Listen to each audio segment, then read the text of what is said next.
Tantor Audio, a division of Recorded Books, presents The Late Clara Beame, a novel by Taylor Caldwell, narrated by Devon Sorvari. Chapter 1. 5 days before Christmas, Samuel Bullowe was found dead in his bed in Chicago. An autopsy revealed that the cause of death was a virulent poison, the source of which was not known. The autopsy also revealed that he had been suffering from a smoldering malignancy. He had never confided in any friend about this, had never told his wife, nor his wife's brother, Dr. David Gates. A note had been found at his bedside. He had written, "I can't see any way out of this situation but this. I'm terribly sorry. I know how you'll feel, but I can't think of any alternative. I know you will understand. Affectionately, Sam." The verdict was suicide. The motivation, despair over his condition. He was buried quietly in a small suburban cemetery near Chicago, a city in which he had lived for the past 5 years. Alice, his young wife, returned to New York to resume her work as a freelance artist. Her brother, Dr. Gates, went back to Cleveland to practice as a heart specialist. The Fraziers, Henry and Laura, had planned to spend the holidays with the Bullowes, for Henry had been a lifelong friend of Sam's, and Laura and Alice were related. After the funeral, however, they had returned sadly to their home in Connecticut, though they had wanted to stay with Alice for a longer time. But Alice had been adamant that they should leave. She had always felt animosity towards Laura, which she had never bothered to hide. Laura, on the other hand, was delighted when Alice returned to New York and established herself in the village. Alice, however, did not return Laura's affection, and rarely accepted an invitation to visit the Fraziers. Her last visit had been in August, and that had been only courtesy because Laura had broken her leg in a fall from a swing a few days before. "Always trust dear little Laura to do something ridiculous," Alice had told her brother. "Swinging like a child, and pregnant, too." On December 15th, Laura wrote to Alice, inviting her to spend Christmas with them in the country. Alice had not as yet answered. She sat with the letter at her elbow in her inexpensive but comfortable apartment. While her brother watched her, she glanced again at the letter, then flicked it aside contemptuously. "Let me repeat," David said, with an elaborate air of exasperated patience. He was very like his sister, in that they both had somewhat irascible dispositions. "Hank's dangerous, all around." "The police were satisfied in Chicago," Alice reminded him. "They may have been convinced, all right," David said. "I helped. I thought there'd never be any more questioning. Now I'm not too sure about anything. And now I think that Hank is becoming more and more dangerous. I want to know just how dangerous he is. It could be that he doesn't know a thing, except what he read in the papers. I don't believe it any longer. Besides, I found those doodlings and notes of Sam's, and they're definitely revealing. You've read them." Alice stared at her brother, her lovely pale face expressionless, and then suddenly her eyes filled with fear. "Yes, I've read them. So did the police, didn't they?" "Maybe. I don't know. They searched everything, and they probably looked in Sam's private files. Police don't let up on an unsolved murder. All right, they did finally believe it was suicide. You think I'm jumping at shadows. I'm not. The police never traced the poison to you," Alice pointed out, "or your office." "No," David said. "I only had one capsule of it." Alice clenched her hands in her lap. Her husband had once called her the ice blue lady. David, watching her, pursed his lips and thought, ice blue heart, too. Alice was capable of anything. He, David, ought to know. She affected blue almost exclusively, in all shades. She wore a blue wool dress tonight, and blue earrings. Her flawless skin glistened in the lamplight. "I refuse to let you frighten me," she told him. "I don't believe Hank Frazier knows anything at all. If he knew, I'd have guessed it before now." "Remember, he took you out a lot last summer, to shows and theaters, while Laura was nursing her broken leg in the wilds of Connecticut. He was feeling his way around, looking for something, trying to find out something. You admit that?" "I'm not so sure now," Alice said.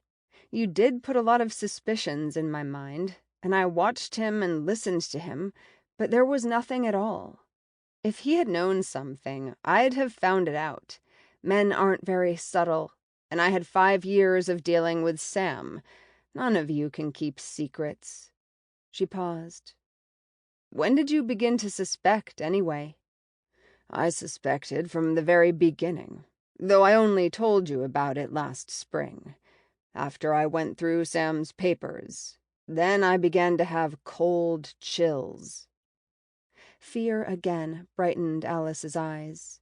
"And that's why you've got to accept Laura's invitation and go up to Connecticut and take me along." "You and Hank never liked each other," Alice retorted, "though you were slum boys together, all 3 of you, which includes Sam." "You'd have been a slum girl yourself, sweetie, if old Aunt Clara hadn't rescued you," her brother reminded her. "She sent you through medical school. Have you forgotten?" "To please you, dear. But she left you practically nothing after all." "That was Laura's little trick." It was hard for Alice to look anything but composed, but she succeeded now. A dark shadow passed across her face. "Dear little Laura, just like a snuggling kitten looking for love, love, love. She got around Aunt Clara very nicely, and got all 3 millions of Aunt Clara's nice fat dollars, and the family home in Connecticut, not to mention the house on East 72nd Street, and real estate in Florida." David was goading her deliberately. Alice stared at her brother, not seeing him. He leaned against the old mantelpiece, feeling the heat from the gas logs along his side. He was a tall young man in his early 30s, black-eyed, black-haired, and slender, even elegant. There was little resemblance between him and his sister, except for the smooth, tight hardness of his face and his graceful movements. David Gates was tough. He had had to be tough to survive, and he intended to survive in a world that was becoming daily more complex and competitive. An excellent heart specialist, much admired by older colleagues, he knew that his contemporaries were struggling to be what he was, and to supplant him, if possible. "I could use some of Aunt Clara's money," he mused, watching his sister with a curiously intent look. "There's something else I never told you," Alice confessed. "When Laura came into all that money on her 21st birthday, she deposited $100,000 to my account. That was just before I married Sam." "Oh?" "I refused it," Alice told him. "But why?" "I expected half of Aunt Clara's estate," Alice replied. "I thought Laura's action was a nasty insult." David threw up his hands. "I'd like to be insulted that way. $100,000! And Sam Bullowe with only $50,000 in life insurance, and you only got 5,000 of it because he was a suicide. Think what you could do now with that money. You're a fool, Alice." She didn't answer him. He moved closer. "How about killing 2 birds with 1 stone?" "Sam left you $2,000, Alice reminded him. "There was $6,000 for me, besides the insurance money. Sam wasn't very aggressive." She spoke as if she had not heard her brother. Then she asked warily, "What do you mean, killing 2 birds with 1 stone?" He pointed to the small table beside her. "Just do as I say. Call dear little Laura and say you'd love to spend the holidays with her and Hank, but I've suddenly come to town to console you for being so alone, and you don't want to leave me. So she'll invite me, too. She's got a soft heart." He paused. "I want to find out what he knows. Do I have to repeat that again? He's dangerous, I tell you, if he knows something." Alice stretched out her hand and took up the receiver, and her eyes, as she looked at her brother, were inscrutable. She gave the operator the number and murmured under her breath, "2 birds with 1 stone." Suddenly her face grew vivid with hatred. "There's no statute of limitations on murder," David commented, but Alice was asking, "Laura?" Chapter 2. The snow dappled the old leaded windows, and the wind hummed in the great chimney. The fire on the hearth crackled merrily, and the big room flickered with rosy light. A soft lamp was lit here and there, revealing Sheraton tables, books in oak cases, and Queen Anne sofas. The French cabinets along the wall were filled with Dresden figures and curios gathered over a period of 200 years.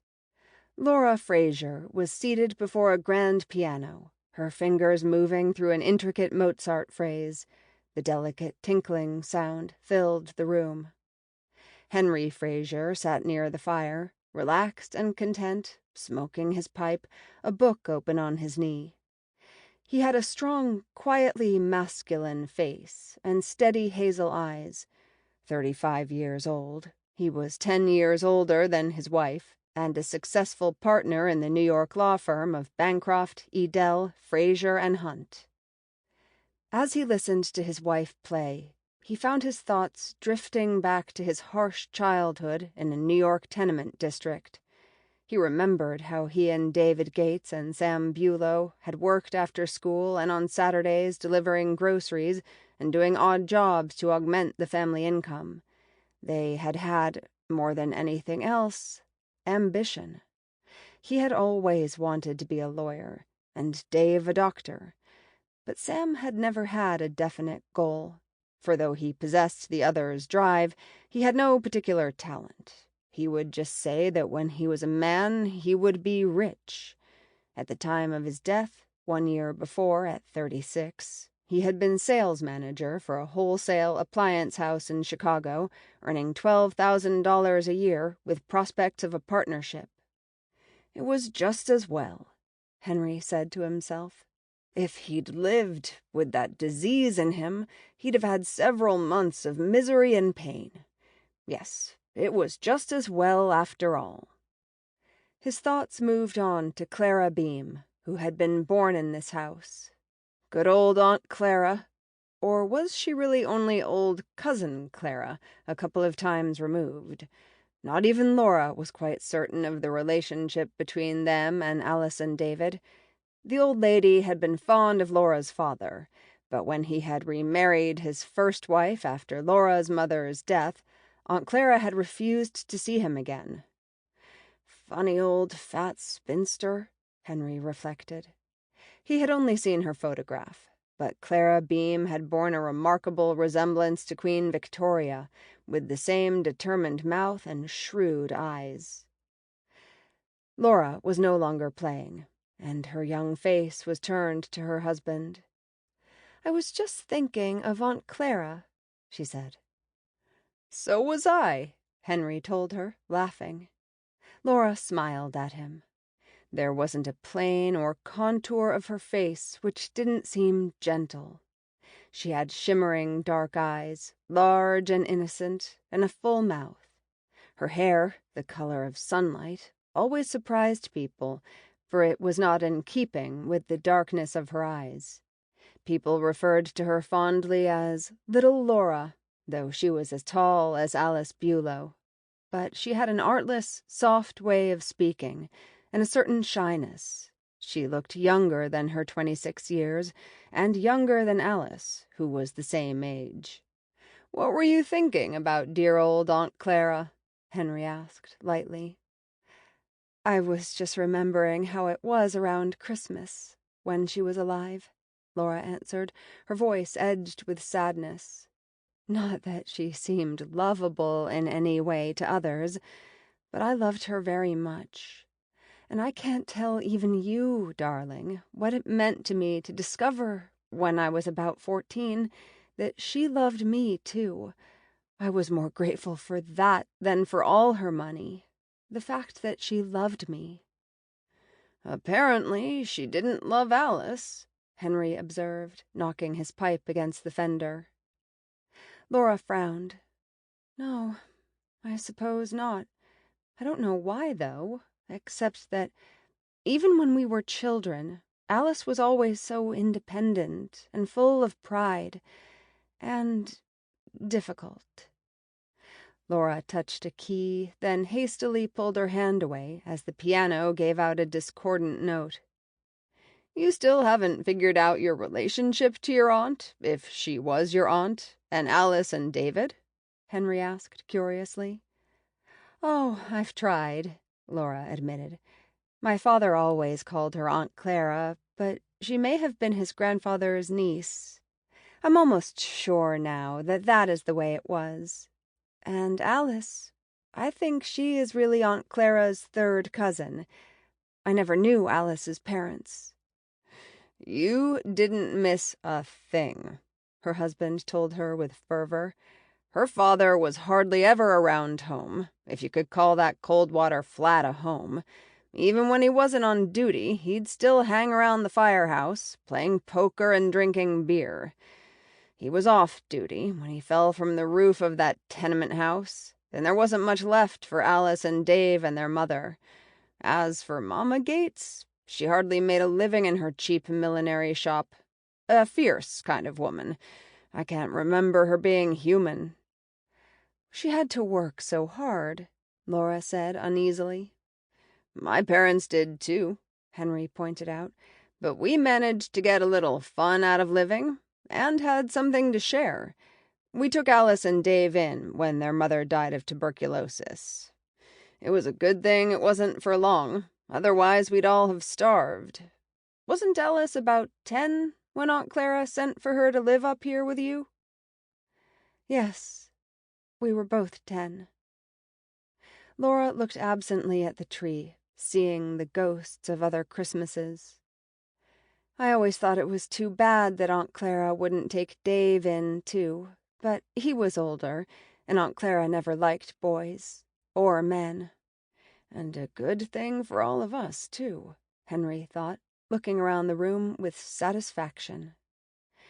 "But she sent Dave to that school," Laura added, "and then to college and medical school. She left him the same amount of money she left Alice, though she'd never let him come here. Not once." Laura sighed. "Alice and I weren't ever friends, really. I did admire her so much when we were young. She was always so assured. I used to try to imitate her. I couldn't. The real reason why Aunt Clara sent us to different schools was because Alice didn't want me around. But then I was never as intelligent as she was, and didn't make friends easily. I suppose she was ashamed of me." "Ashamed of you?" Henry said incredulously. "I don't know why I even told you," Laura replied. "But Christmas seems to bring back memories, doesn't it? I can remember the three of us here around the fire, Aunt Clara, Alice, and I. We opened our presents on Christmas Eve. Even Alice laughed then, and she didn't laugh often."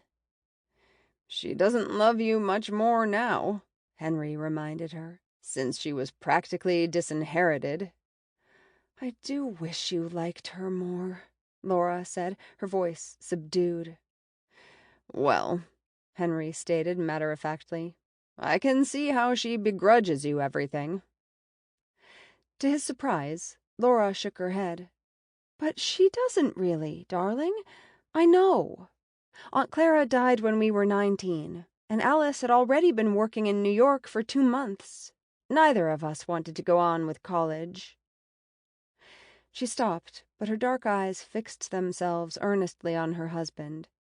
"I was the ward of Aunt Clara's bank and lawyers, and they persuaded me to continue my education, though I was an awful student, honestly.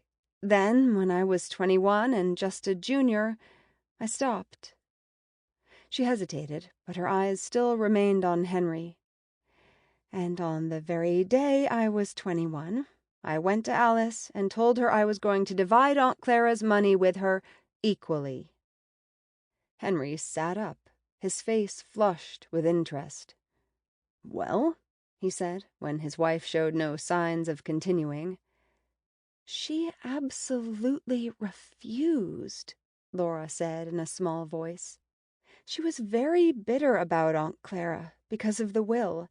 'If that's the way she wanted it, that's the way it's going to be,' she told me." "But that would have been $1.5 million." Henry was incredulous. "You actually mean the stupid girl rejected it?" "Yes, but Alice wasn't stupid, Henry. She's just proud." Henry shook his head, marveling. "And then I didn't know what to do," Laura went on. "So later I deposited $100,000 in Alice's name in a bank and let the bank notify her. She wouldn't accept that either. Somehow I thought she'd take the smaller amount. She wrote me a very cold letter, thanking me, and that's all." Henry slapped his knee. "Think of what poor Sam could have done with that money. He'd have bought out that concern, and Alice would be rich now." "I don't think Alice cares a thing about money," Laura said. Henry burst out laughing. "Everybody cares about money, Laura." "You don't," Laura replied tenderly. "You won't even take any of mine. You let me pay Mrs. Daly and Edith, and buy myself extra clothes, that's all." "I told you before we were married that we'd have to live on my salary." He walked across the room to his wife and ruffled her hair. Laura buried her face in his sleeve. "Oh, Henry, I can't help thinking how wonderful it would have been this Christmas with the baby in his crib upstairs." He held her tightly to him. Now, there's nothing we can do about it. Perhaps next Christmas it'll be another story. Besides, you've been drawing the line pretty fine. If it hadn't happened, the baby wouldn't have been born until January or early February. It was bad enough, God knows, but there's no use pretending that the baby would be upstairs in his crib." But Laura still mourned her dead child.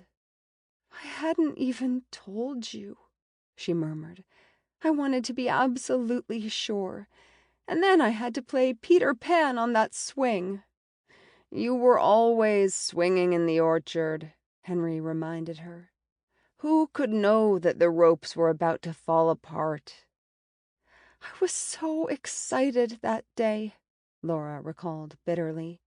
"I just had to tell Dave to push me higher and higher.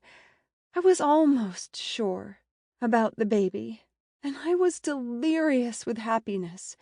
But just think how terrible it would have been if you and Dave hadn't been there then. It was a Sunday, remember?" "I remember," her husband said wearily. "What if it hadn't been a Sunday, and you had been in the city?" "Let's not be too dramatic, darling." "You forget," Laura said quietly. "I was thrown against that tree and knocked unconscious. I could have died alone." Henry remembered that hot Sunday in August vividly, and David running back through the trees to the house to telephone for help. He remembered Laura in his arms, with the blood streaming through her fair hair. He bent over her now, hugging her to him. "Let's not go through all that again," he pleaded. "You promised me you wouldn't." "Oh, darling, I didn't mean to upset you. I promise never to mention it again. Besides, I've got something to tell you." She hesitated. "I've been afraid to before this." "What?" her husband asked. "Now you're frowning. Please don't." "Well, I've talked with my lawyers and executors, and I've arranged for this house, which you love so much, to be deeded over to you. My Christmas present." Henry stepped back. "No," he said angrily. "I refuse. Do you hear me, Laura? I refuse. I've told you before I wouldn't allow anything like that." "Henry, you really are angry." His face was flushed. "Of course I am. It's bad enough that you have all that money, but I told you even before we were married that you weren't to give me anything out of the ordinary. I thought I impressed you then." Laura put her hand on his arm placatingly. "Henry, I didn't mean... It's just that you've always loved the house. When I die, you'll have it anyway." "Oh, Laura, for heaven's sake. I'm 10 years older than you are. Women always outlive men. Look at the insurance company's statistics." "But you knew about my will," she said, bewildered. "A will is a different thing," he told her, exasperated. "I have a will, too, for what it's worth, but I don't want the deed to this house. If you refuse to understand, I can't make you, but you must call those lawyers of yours tomorrow." "Very well," she agreed reluctantly. "If you feel that way about it." "What a little idiot you are," her husband told her as he kissed her. The telephone rang on the table in the hall. Henry straightened up. "Who would be calling at 10 o'clock at night?" he asked as he went to answer it. Laura smiled as she listened to his strong voice speaking. "It wasn't Alice telling us she and Dave can't come after all?" she asked when he returned. "No, it was a new client from Baltimore. John Carr. He wants to buy into an advertising concern, Rogers and Belton. I saw him last week, and he left the partnership papers with me to go over and change, if necessary. I didn't think there'd be any hurry about it, but now he's in a big sweat. So he's coming to New York on the 23rd, and we're to work on the stuff." "At Christmas?" Laura asked wonderingly. "What about his family in Baltimore?" "He hasn't any," Henry said, "so he forgets holidays. I hope you won't mind. I've invited him up here for Christmas." "A perfect stranger?" Laura was astonished. "At a family Christmas? With Alice and Dave?" Henry sighed patiently. "I know. It's ridiculous. He seemed confused when I reminded him it was Christmas. 'Oh, that,' he said. His exact words. Then he said we must have everything in order so he can put through the partnership before the new year. What could I do? I promise you we won't spend all our time locked up in the study. You don't really mind, do you?" "Not really," Laura answered, still surprised. "But I did hope you'd rest over the holidays. And now this." She hesitated. "What kind of a man is he? And will he fit in with Alice and Dave?" Henry rubbed his chin thoughtfully. "About my age. The Southern type. Has money.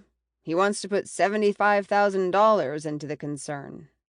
A gentleman, if you're worried about that." Laura brightened. "Is he good-looking?" "Well, I didn't look at him with a woman's eye," Henry teased. "I suppose so, if you like the lanky, hunt-with-the-hounds Harvard type.